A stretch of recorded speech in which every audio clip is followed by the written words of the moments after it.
Hoje vamos falar sobre um assunto que não é relevante apenas para investidores, mas para todas as pessoas economicamente ativas. Para todo mundo que trabalha e tem contas para pagar. A reserva de emergência. O que ela é de fato, por que é tão importante e, principalmente, onde investir o dinheiro da sua reserva. Até o final do vídeo vamos abordar estes 3 pontos. Então fica aqui comigo, já se inscreve no canal e seja bem-vindo ao Clube do Investidor.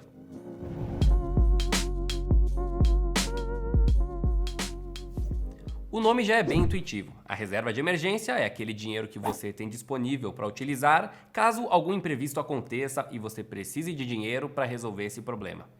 E existe uma infinidade de imprevistos que podem acontecer nas nossas vidas. Você pode ser demitido de uma hora para outra, alguém da sua família pode precisar de assistência médica, ou pode vir uma crise e você não conseguir mais tirar o seu salário da sua empresa. Enfim, de alguma maneira você pode precisar de uma quantia de dinheiro que não está prevista no seu orçamento. E querendo ou não, cedo ou tarde isso acontece com todo mundo. E é para esses momentos que a reserva de emergência serve. Então é por isso que eu considero ela um pré-requisito para investir no mercado financeiro.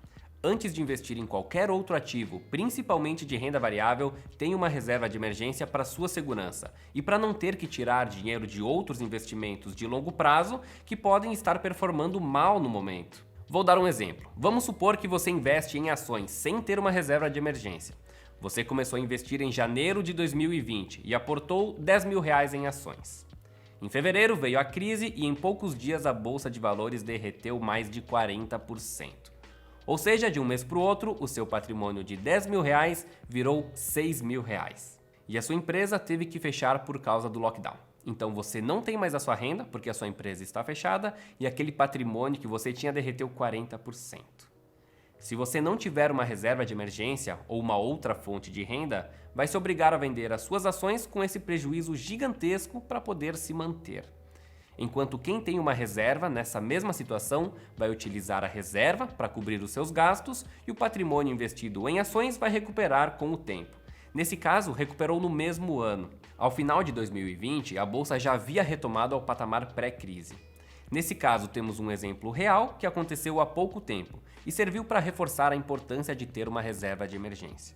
Agora, o ponto que divide opiniões: quanto é preciso ter investido na reserva de emergência? A resposta para essa pergunta diverge entre as pessoas do mercado, mas na minha opinião, o ideal é uma reserva equivalente a 12 meses do seu custo de vida. O que é um custo de vida? É o dinheiro que você precisa gastar mensalmente para se manter.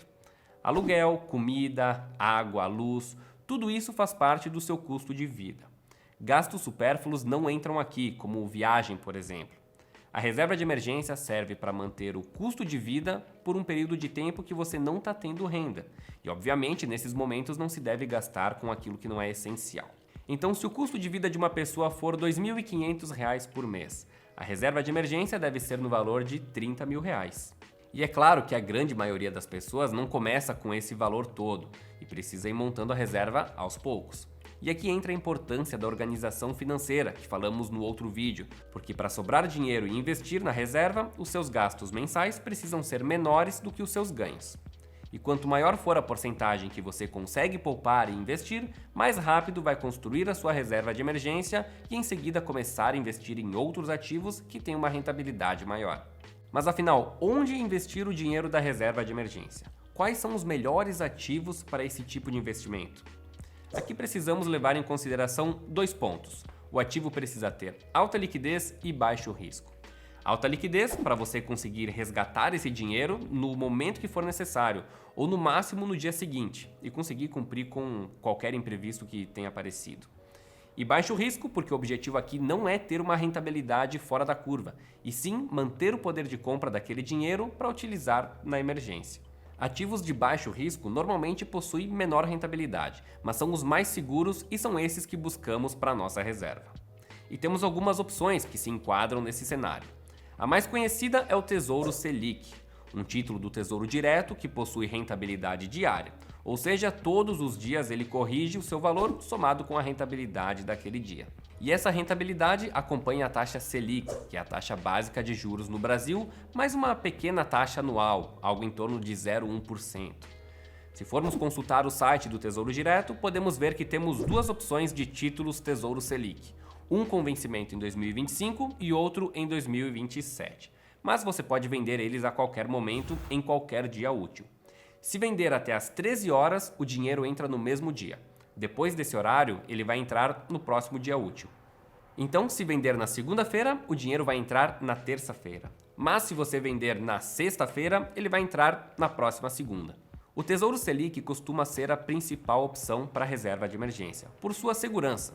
Isso porque quando compramos um título do governo, estamos emprestando dinheiro para ele.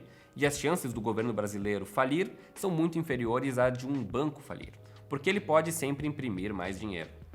Claro que não é uma boa solução, porque isso gera inflação, mas é um mecanismo que o governo possui.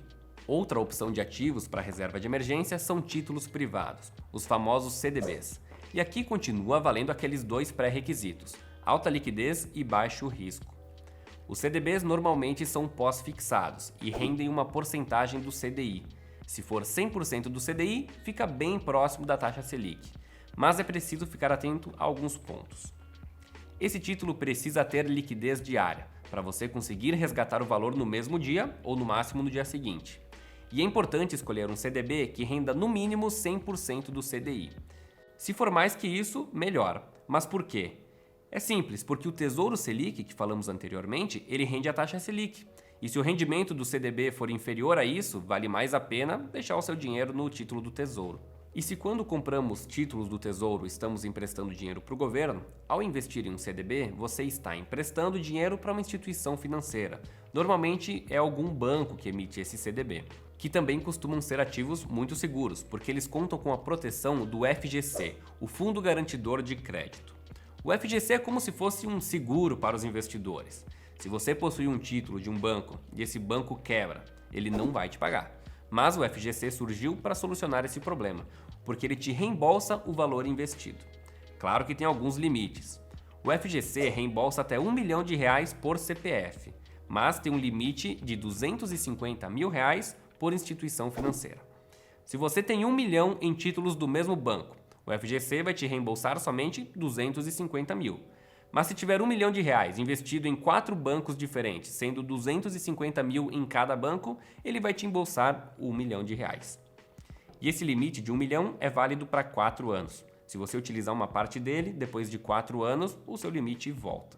Mas é importante lembrar que as pessoas possuem direito ao FGC desde que o FGC possua os recursos para pagar, o que normalmente acontece, porque normalmente as instituições financeiras que quebram são as pequenas.